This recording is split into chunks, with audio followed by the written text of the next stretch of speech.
calling all instructional leaders, curriculum innovators, and dedicated classroom coaches, or whatever they call you. I'm Celine. And I'm Katie. As coaches, we know the path to school-wide growth can feel isolating, with big responsibilities resting squarely on your shoulders. That's why we built this space. We're opening the conversation to connect, collaborate, and bring a unified voice to the world of instructional coaching.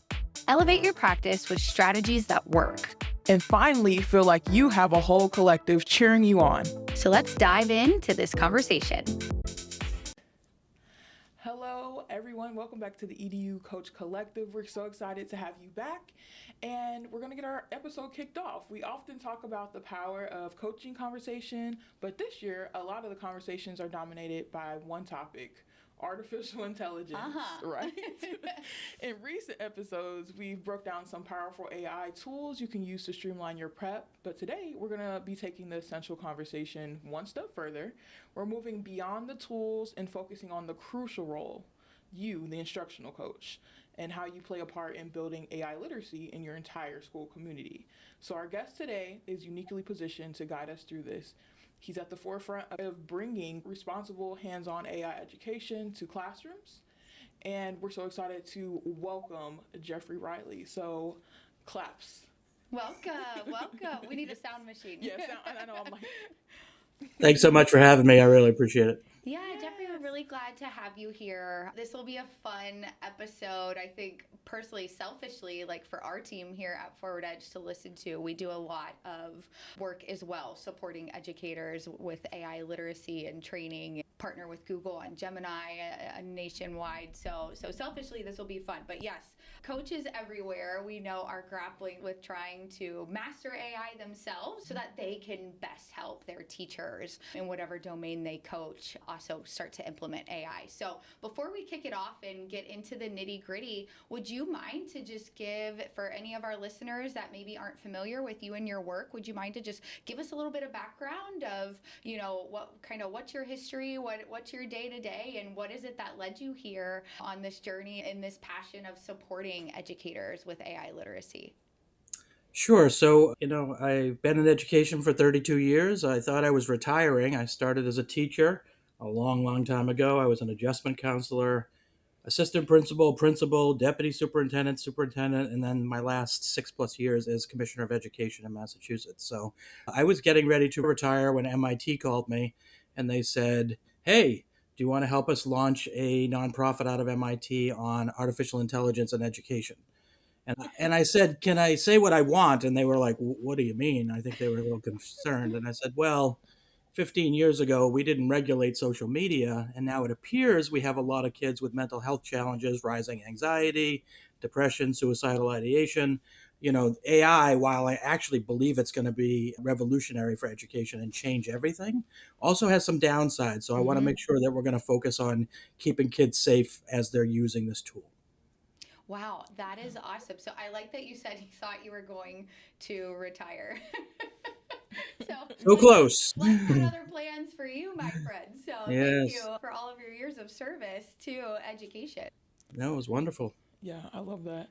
So, just kind of staying on topic, when you're thinking about some of our coaches, they're in different types of districts. I know I've been in different type of districts that are kind of working with AI. Some districts are a little bit more restrictive. Like, what advice would you give to coaches that are trying to build that AI literacy, and more so like a restrictive district or a district that's not too fond of taking on AI?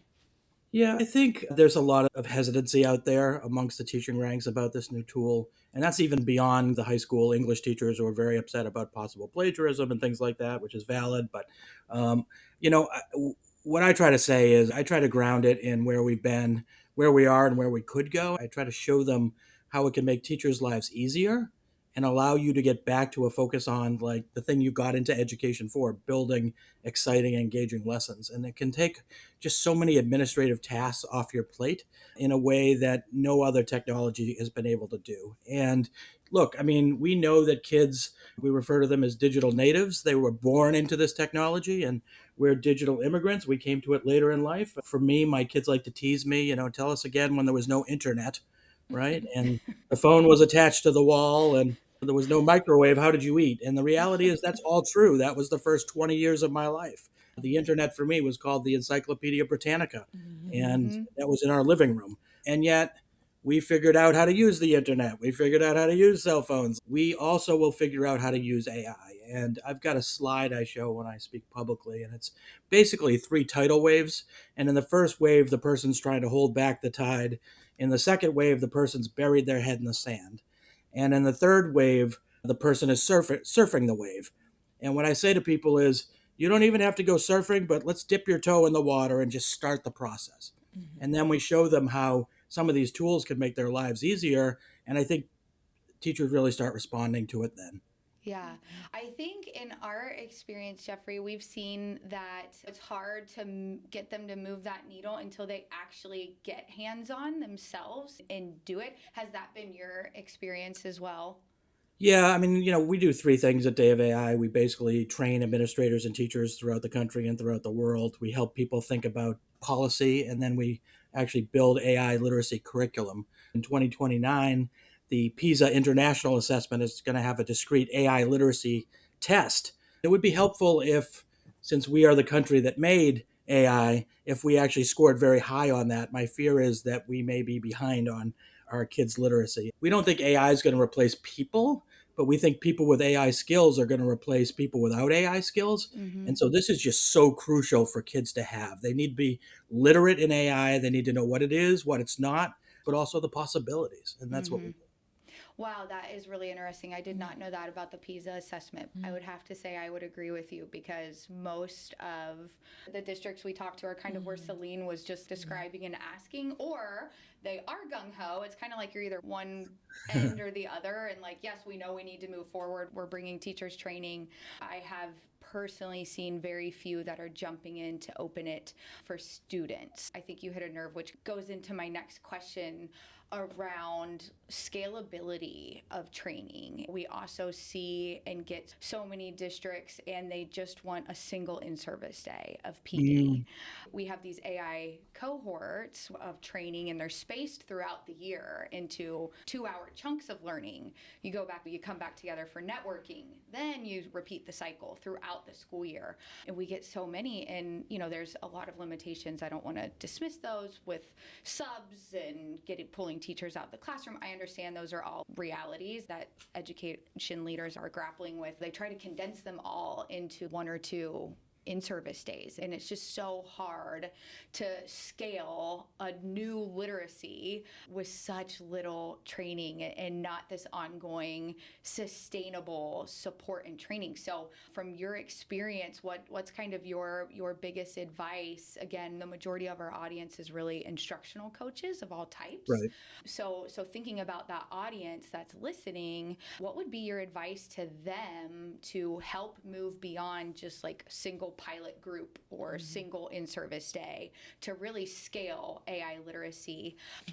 Yeah, so we offer free virtual trainings as part of our Day of AI USA tour that we're on. And we think that's a good way for people to start.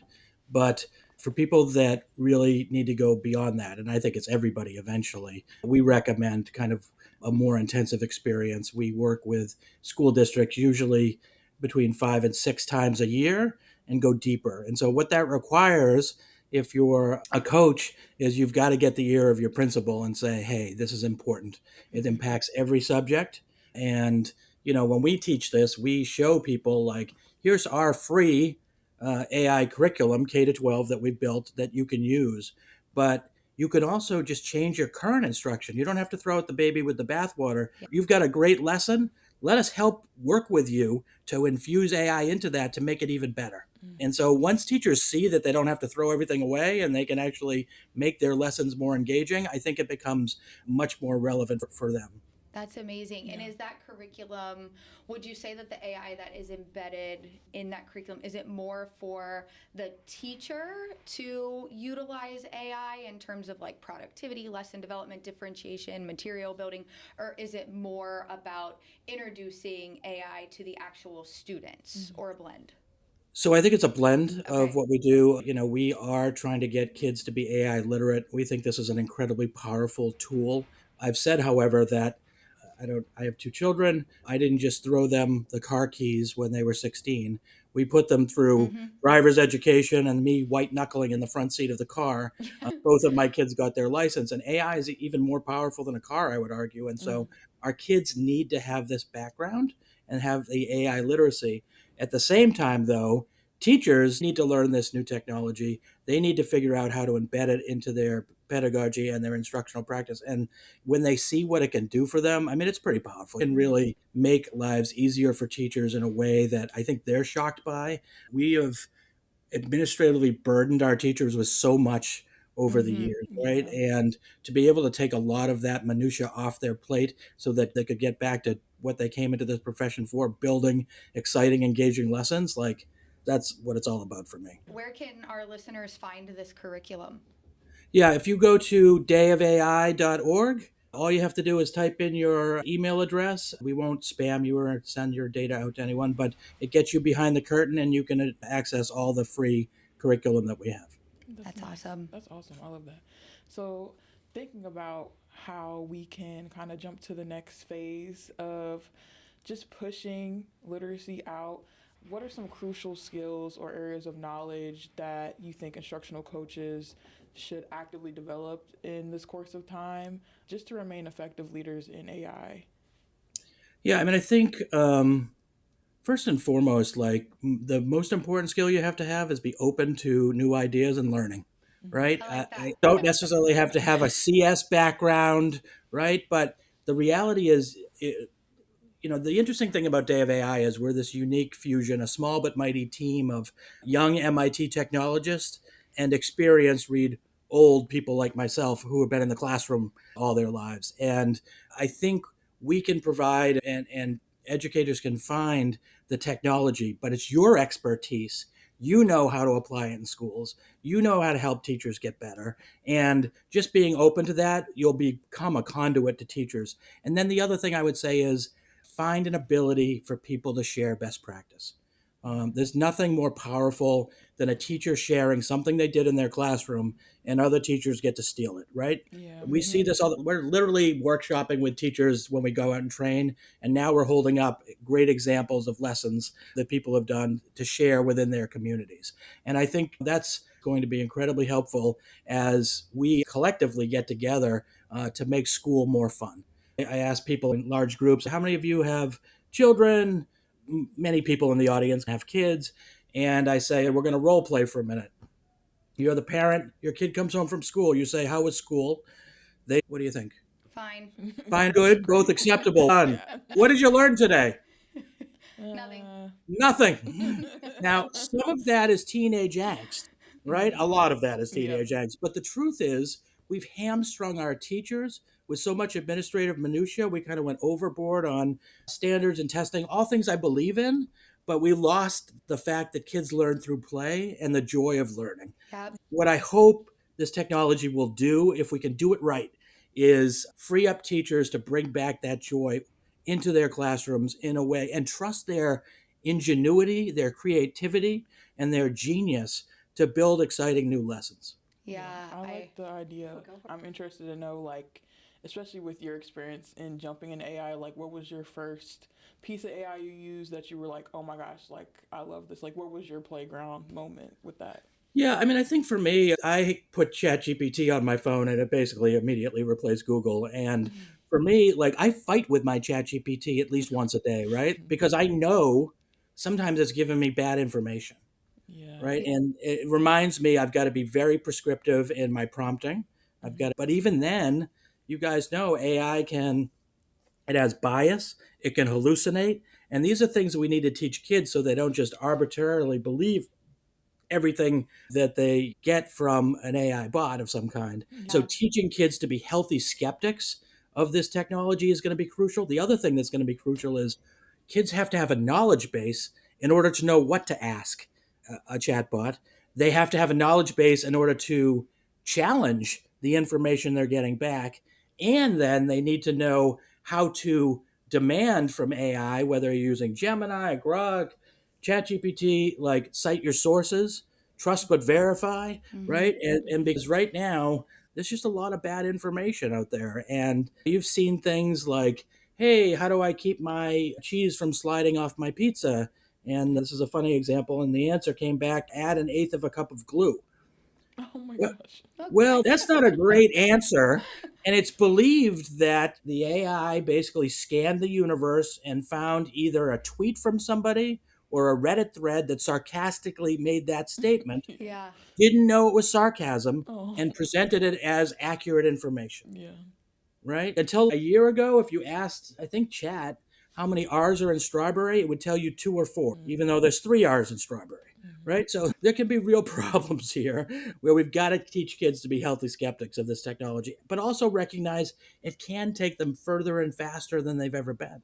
Yeah. I'm curious, the big thing that I hear now, I hear less about fears of plagiarism and more about kids aren't going to be able to think critically anymore. And I'm curious what's your take on that?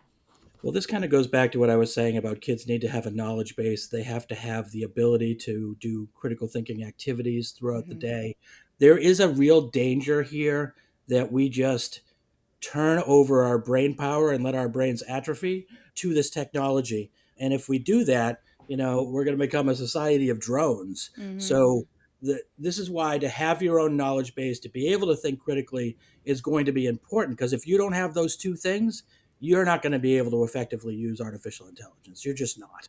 And so that raises questions about how do we do this? At what age do we do it? How do we teach concepts? I'll give you a couple of examples. My kids went to the Boston Public Schools and they cannot write in cursive.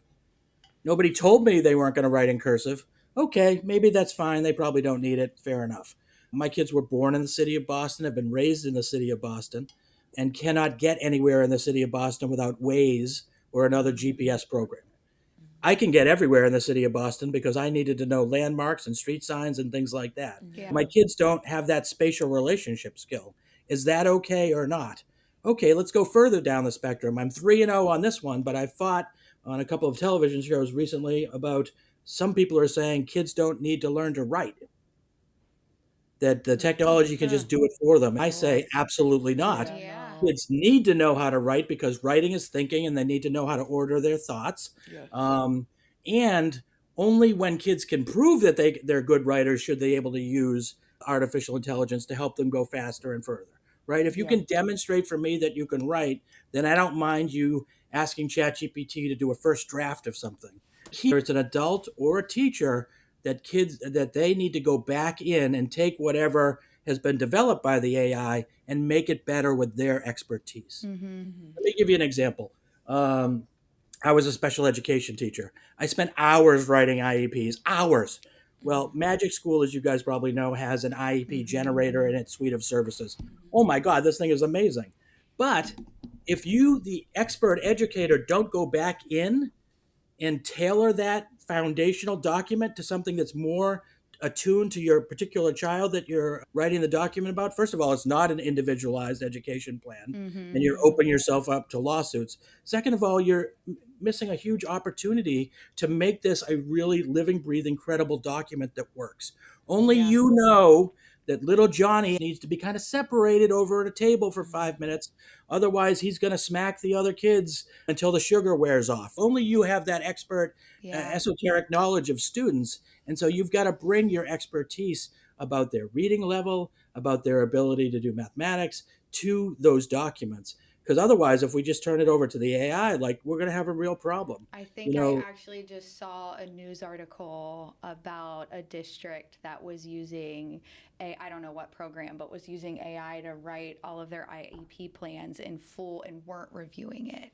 And they're under, I would argue, well, probably rightfully so, bit of a lawsuit now. yeah, I mean, it's a liability issue. I Yeah. mean, it's just not an individualized education plan if you don't actually individualize it. If you're just using what the technology says and could be Yeah. saying for many Well, other and kids. God forbid the harm it could cause if it is, I mean, just unlimited harm that could be caused if you're not going over and verifying that. Well, For sure. this idea of going back in and making it better is going to be a key kind of keystone for artificial intelligence. Otherwise, Absolutely. like, a kid could write a paper with ChatGPT, the teacher could grade the paper with Brisk, and everybody just goes to the beach and we let the computers fight it out. Like what are we doing? Like, like, how do we ensure Yeah. that both the kid is infusing his ideas into this writing. And the teacher is also, maybe the teacher takes a first pass with Brisk and programs in what it wants it to see. I want a thesis statement, 3 supporting details, and a good conclusion.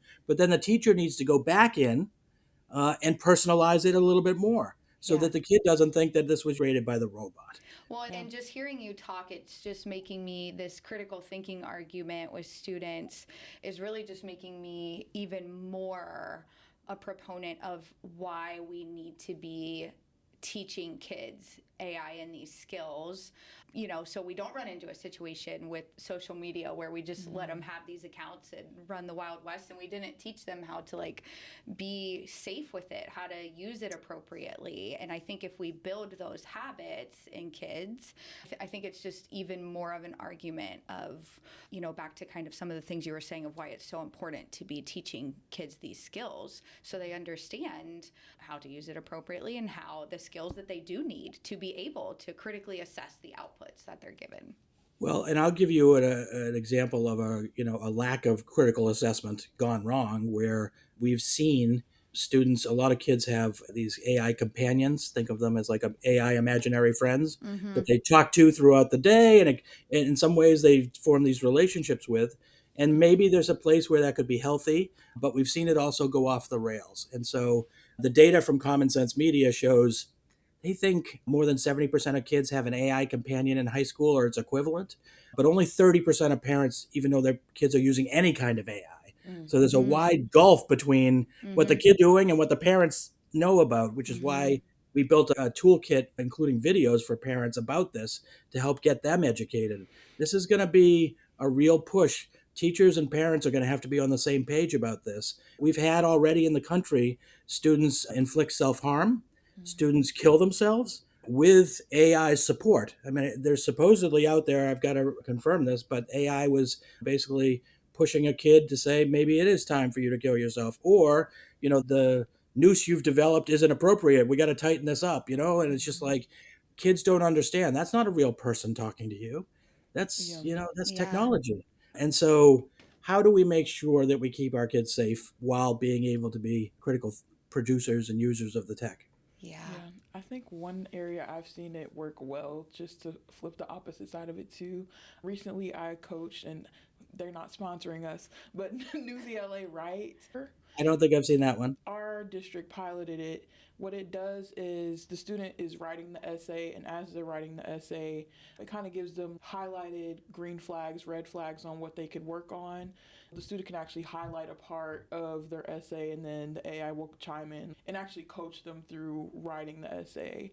By the time they finish the entire essay, it'll ding them on things like, hey, you didn't put evidence here, or it'll give them an overall score. The teacher pre-plugs in a rubric, and it really just kind of walks through the critical thinking portion of how to actually write an essay. So I love seeing stuff like that, and I'm like, if there's a way we can keep building and finding resources like that to kind of walk through the process, I feel like that's where AI should go for our students. Yeah. Right, because in that scenario, it's actually teaching the kid how to be a better writer, right? Yeah. And hopefully in the future, the idea with that, and I'll have to explore it further, is, in the future, kid might start with a lot of red flags, but after a while, he's learned what produces more green flags, right? And so that's great.